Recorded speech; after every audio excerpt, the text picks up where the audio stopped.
જેવું તમારા ઘરમાં વાતાવરણ હોય એવા તમારા બાળકોય થાય. અને વહુ આવે તો પછી જે જીવ અનુકૂળ નથી એને છોડી દેવાય. સમજી જવાનું કે આ જીવ પુષ્ટિમાર્ગીય નહીં હોય એટલે એ ઘરમાં અનુકૂળ થતો નથી. તો આવા ભગવદીઓનો સંગ થઈ જાય, કોકવાર ઘરે આવી જાય, તો ત્યારે મને એમ થાય કે આપણે પણ એ વલ્લભ, અમારા મનમાં પણ એવા ભાવ આવે, એવા બધા દર્શન થાય. એ દીકરી 45 વર્ષની અને એને આટલી ઉંમરે પણ સતત ઠાકોરજી સિવાય કોઈ રસ નહોતો.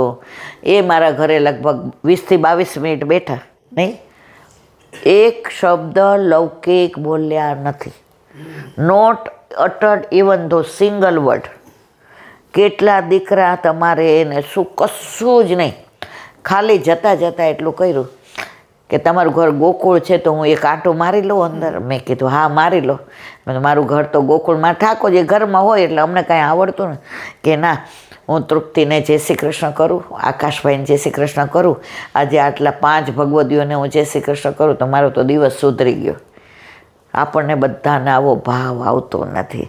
આખા ઘરમાં આંટો માર્યો અને એવા રાજી થઈ ગયા. પછી મને કહે કે ઈલાબેન તમે અમેરિકા આવો ને તો મારા ઘરે ઉતરજો. મેં તો બાપા ઘણા જન્મોના પાપ કર્યા હોય ને તો અમેરિકા આવવાનું મન થાય. મારે તો આજે ને પછી મારા હાથમાં નથી. આ દુનિયા મારા ઠાકોરજીએ બનાવી છે, એને વિહાર કરવાનું મન થાય તો કોઈ કારણસર જઈએ. બાકી મેં તો હું ને દાદા 2 જણા ફર્મ છીએ કે ઠાકોરજી અમારા પર એવી કૃપા કરે કે વારંવાર વ્રજમાં લઈ જાય અમને મારવાલો, પણ અમેરિકા મારે ક્યારેય જવું નથી. હમણાં મારી ભત્રીજી દુબઈ ગઈ. એ કે કાકી ત્યાં વ્હીલચેરની બધી વ્યવસ્થા છે, તમે ખાલી આ દુનિયા આખી જોઈને દુબઈ નથી જોયું, હાલો ને હાલો. મેં કીધું મારી જિંદગીમાં મારે ક્યાંય પરદેશ જવું નથી. તો મને કે વ્રજમાં જાઉં છું ત્યારે હાલી શકું છે. મેં ત્યારે હલાવે છે એ. દુબઈ આવું તો ઠાકોરજી પધરાવીને તો જવાય નહીં, કારણ કે ત્યાં તો બધી દોડાદોડી હોય. તો અમારે નથી આવું. એ કે મારા કાકાને લઈ જાઓ. મેં લઈ જા. એને કાકા કે તાર કાકીને હું જ્યાં હોય ત્યાં હારે જઈએ. અને અમારે હવે દુબઈ નથી જવું ને ક્યાંય નથી જવું.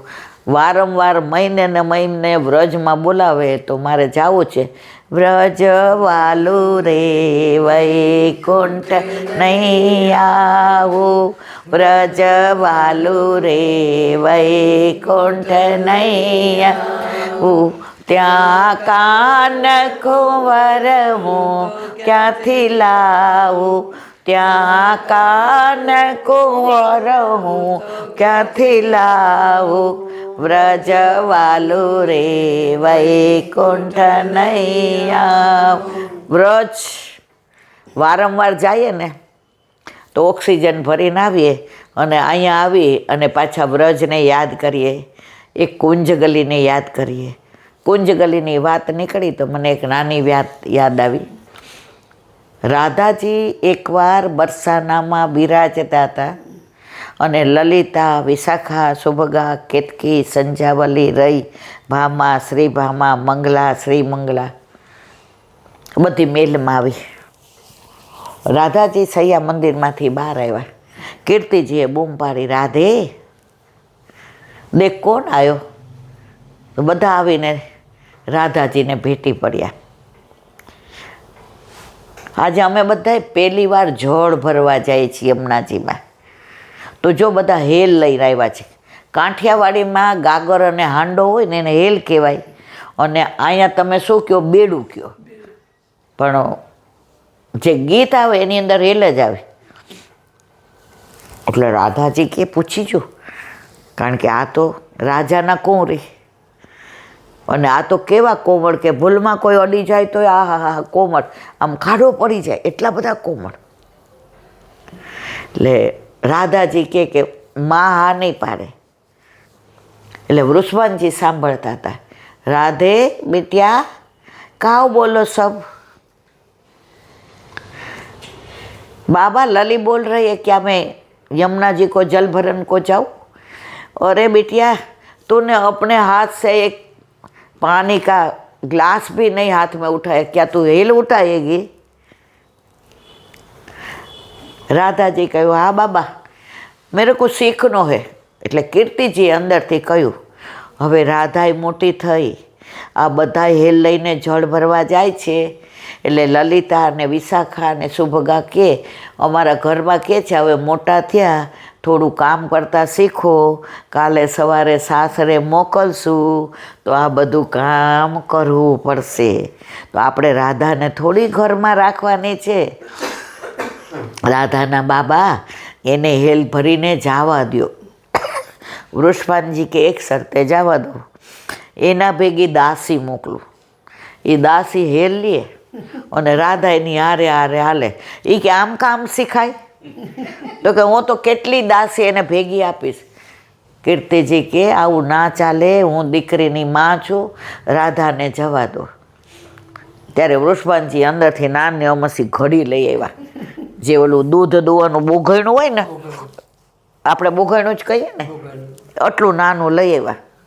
અને સોના ઓલું એક ગીત છે ને, સોના ઈંડોણી રૂપા બેડલું નાગર ઉભા રોરક રસિયા હો કાનુડા, હે કાનુડા લાગુ તને પાય રે મારગ મૂકો હો કાનુડા.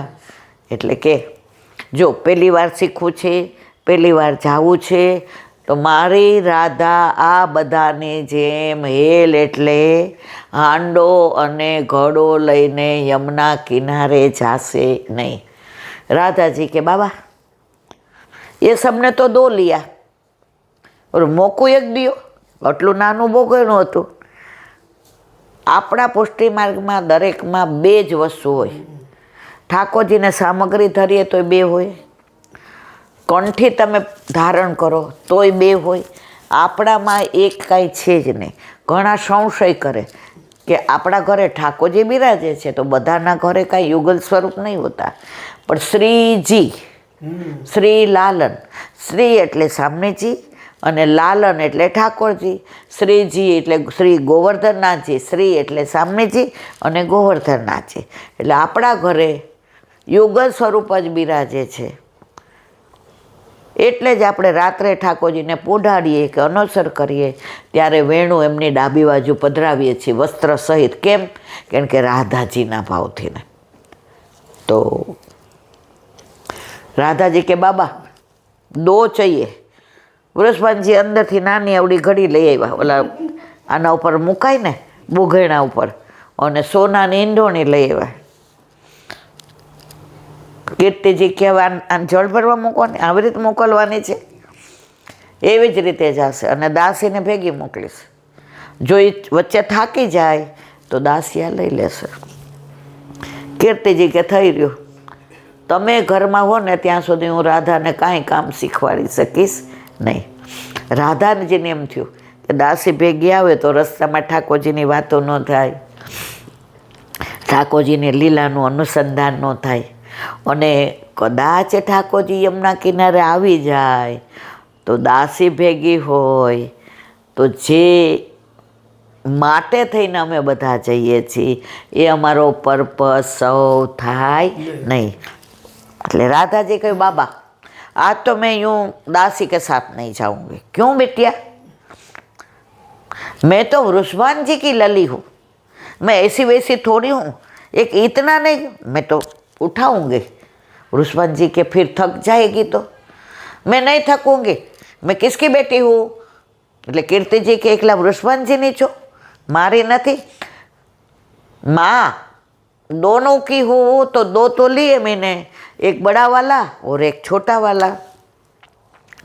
બે એટલા રાજી થઈ ગયા અને પાણી ભરવા ગયા. અને જેવા યમુના કિનારે આવ્યા તો યમુનાજીમાંથી ને ત્રિવિધ વાયુ સંચરે. લલિત વ્રજ દેશ ગિરિરાજ રાજે ત્રિવિધ વાયુ સંચરે. એ વાયુમાં સામનેજીના શ્રીઅંગની સુગંધ ભળીને એ વાયુ ગોકુળમાં ઠાકોરજી પોઢ્યા હતા ત્યાં એવી સુગંધ આવી. ઠાકોરજી ઊભા થયા અને તરત કે માં मैं यमुना में स्नान करके आऊँ. अरे लाला ये उठ के थोड़ा कोई जाता है क्या? दूध देख कहिया वाला दूध है, देख ओट्यो दूध कपूर मलाई है, देख माखन मिश्री है, देख सब मैंने साज के रख। नहीं माँ, मैं स्नान के बिना कुछ लेता ही नहीं। माँ के रोज तो सया मंदिर में देવું પડે છે અને આજે તો તારે એ કે સ્નાન કરવા જવું। બાળહઠ, રાજહઠ, સ્ત્રીહઠ અને યોગહઠ। ઠાકોરજી દોડીને સીધા યમુના કિનારે આવ્યા, રાધાજીને જોયા, બધી સખીઓ હેલ લઈ અને જવા માંડી અને ઠાકોરજીએ આવી અને રાધાજીને ખબર ન પડે એમ આંખ મીચોલી કરી અને કીધું, બોલો મેં કોણ હું। રાધાજીને ખબર હતી કે ઠાકોરજી છે, પણ રાધાજીએ ચાઈને કહ્યું, અરે લલી યું મેરી આંખ મત દબા। ઠાકોરજી કે હો, હવે તો આમને મારો હાથ રાધા લલિતાજીનો લાગે જ। પછી કે નહીં નહીં। ઠાકોરજી કે અરે વિશાખા તું હે ક્યાં। રાધાજીને ઠાકોરજીને ચીડવવાનો બહુ આનંદ આવતો હતો। 5-7 મિનિટ ગઈ એટલે ઓલો સોનાનું નાનું બોઘણું અને સોનાની નાનો ઉપર કળશ હતો, એ જળ ભરવા માટે આંખો ખોલી તો પ્રભુ આવી અને ઊભા રહી ગયા। રાધાજી કે જેનો ભાર ઉપાડવાનો હોય ને એને હેલ તો શું, ભારનો પણ ભાર લાગે નહીં। આપણને કેમ ભાર નથી લાગતો જીવનનો, સંસારનો, કુટુંબનો, દુઃખનો, સુખનો? કારણ આપણા ઘરે, આપણા માથે આપણા ઠાકોરજી બિરાજે છે। કાંઈ પણ થાય એટલે આપણે શું કહીએ, મારા ઘરે ઠાકોરજી બિરાજે છે, મારે શું ચિંતા। ચિત્ત તું સિદ્ધને ચિંતા કરે, કૃષ્ણને કરવું હોય તે કરે। હવે બધી સખીઓ તો દૂરથી જવા માંડી। રાધાજીએ કહ્યું, પ્રભુ અવેર થશે, પહેલી વાર જળ ભરવા આવી છું, નહીં જાઉં તો બાબા બીજી વાર નહીં આવવા દે। ત્યારે લલીને ઈશારો કરીને ઠાકોરજીએ કહ્યું કે ત્યાં બધા ઊભા રહેજો, જો તમે બધા બરસાના પહોંચી જાઓ અને રાધાજી ન પહોંચે તો જવાબ શું આપવો। એટલે બધાય ત્યાં દૂર કદમના વૃક્ષની ઓથમાં બેસી અને ઠાકોરજીના અને સામનેજીના ગુણાનુવાદ કરવા માંડ્યા। કૃષ્ણ રાસ રમે છે કુંજન વનમાં, કુંજન વનમાં રે મધુવનમાં, કૃષ્ણ રાસ રમે છે કુંજન વનમાં। યમુનાજી અતિ પ્રસન્ન થયા। સવારનો પોર, હજી તો પક્ષીઓનો કલરવ ચાલુ થયો છે। ચકલી ચીચી બોલે છે, કોયલ કુહુ કુહુ બોલે છે, પપીહા પીહુ પીહુ બોલે છે, મોર ટેહુ ટેહુ બોલીને કળા કરે છે। કારણ કે સવારના પોરમાં પક્ષીઓને આંખ ખોલતા વેત ઠાકોરજીના યુગલ સ્વરૂપના દર્શન થયા, એટલે એમના સ્વરમાં પણ એટલું માધુર્ય આવી ગયું કે યમુનાજીનો જે અવાજ ખડખડ હતો એની અંદર પણ અવાજમાં એવી માધુર્યતા આવી કે આજે સવારના પોરમાં ઠાકોરજી અને રાધાજીના યુગલ સ્વરૂપના દર્શન થયા। ત્યારે સુરદાસજીએ કીર્તનમાં ગાયું, મેને દેખે 10 ઠોર એક જગા 10 કમળ। પહેલાં કોણ આવ્યા હતા? રાધાજી। તો રાધાજીમાં કેટલા કમળ? 10 કમળ। મુખ કમળ, નેત્ર કમળ, હસ્ત કમળ, હૃદય કમળ, ચરણ કમળ, નાભી કમળ અને હાથમાં કમળ। તો મેને દેખે 10 કમલ એક ઠોર। હવે આવ્યા ઠાકોરજી તો શું કીધું? મેને દેખે 20 કમલ એક ઠોર। હવે બે જણા જળ ભરવા માંડ્યા તો બેનું પ્રતિબિંબ શેમાં પડ્યું? યમુનાજીમાં। તો કે મેને દેખે 40 કમલ એક ઠોર। અને આ લીલાના દર્શન ઉપરથી દેવતાઓ કરતા હતા અને કુસુમ વૃષ્ટિ કરી કે કાહે ન ભયે હમ વૃંદાવન મોર, રહત શ્યામ જોકી ઓર। અરે રે, આપ વ્રજમાં પધાર્યા તો અમને આપે કા મોર તો બનાવો તો। પણ દેવતાઓનો અધિકાર વ્રજમાં આજે કાલે ક્યારેય નથી. એવો અધિકાર વલ્લભે આપણા ઘરે આપણા માથે બિરાજતા આપણા ઠાકોરજી પધરાવીને આપી દીધો જ. પણ જે વસ્તુ સહજ મળી જાય ને એની કિંમત માણસને રહેતી નથી. કિંમત ક્યારે થાય? એના માટે મહેનત કરવી પડે, એના માટે શ્રમ લેવો પડે, એના માટે તમારે વ્યવસ્થા કરવી પડે, તો તમને એમ થાય કે મને મળ્યું. આ તો વલ્લભે સહજ પ્રીતિ ગોપાલ છો. અને પછી સામનેજી જળ ભરવા જતા હતા તો ઠાકોરજીની સામે એવા નેત્રથીને જોતા હતા. અને ઠાકોરજી પણ મુખારવિંદમાં નયન સો નયન મિલે, પ્રેમ સો પ્રેમ મિલે, હૃદય સો હૃદય મિલે, ભ્રુકુટી સો ભ્રુકુટી મળે, ઓષ્ઠ સો ઓષ્ઠ મિલે. અને ત્યાં ઓલું જે જળ ભરવાનું બહુ ઘણું હતું એ તો હાલવા માંડ્યું યમુનાજીમાં. કારણ કે ધ્યાન બેયનું કેવું હતું? નજરથી નજરને મિલાવી તો જો, પ્રભુને તું પ્રેમી બનાવી તો જો. નજરથી નજર મળી ગઈ. ઓલો ગુજરાતી પિક્ચર છે ને, આ બેયની મેરેજ એનિવર્સરી છે એટલે મને યાદ આવ્યું.